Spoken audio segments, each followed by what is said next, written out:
আমরা প্রত্যেকটা বছর যখন আমরা ছোট ছিলাম স্টুডেন্ট লাইফে এবং স্কুল থেকে কলেজ থেকে আসতাম, তখন আমরা দেখতাম শহীদ মিনারকে অনেক সুন্দরভাবে সজ্জিত করা হতো। ৭১-এর বিভিন্ন স্মৃতি, বিভিন্ন কথা এবং বিভিন্ন ছবি অঙ্কন করে এই জিনিসটা, তখন আমরা এটাকে ৭১ যখন আমরা দেখিনি, এটাকে আমরা একটা স্মৃতি আলোপন করতাম মস্তিষ্কের মধ্যে, একটা জিনিস আমরা স্মৃতিচারণ করতাম। কিন্তু আমরা এখন দেখতে পাচ্ছি আমাদের এই যে কক্সবাজার কেন্দ্রীয় শহীদ মিনারে ওনারা এটা এখানে বৈশাখী মেলার মতো অনেক সুন্দরভাবে সাজিয়েছে, কিন্তু এটা আমাদের তো ৭১-এর ন্যূনতম কোনো চিহ্ন এখানে রাখা উচিত ছিল। তো এই জিনিসটা আসলে দুঃখজনক। এটা আমি জানি না প্রশাসনের এইরকম আনকেয়াল অবস্থা, কারণ ওনাদের এর আগের বছরের প্রোগ্রামগুলো ওনাদের দেখা উচিত ছিল।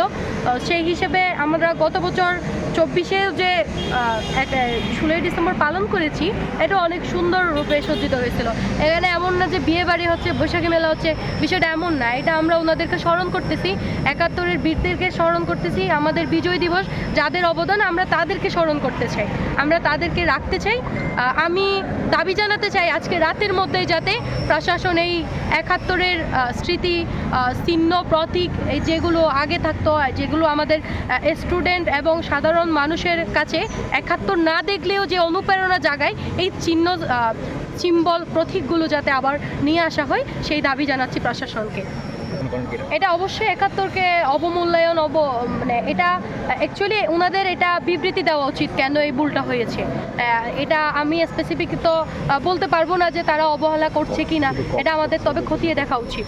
এই প্রশাসনের এই এত বড় একটা অবহেলা, এটা আমাদের খতিয়ে দেখা উচিত।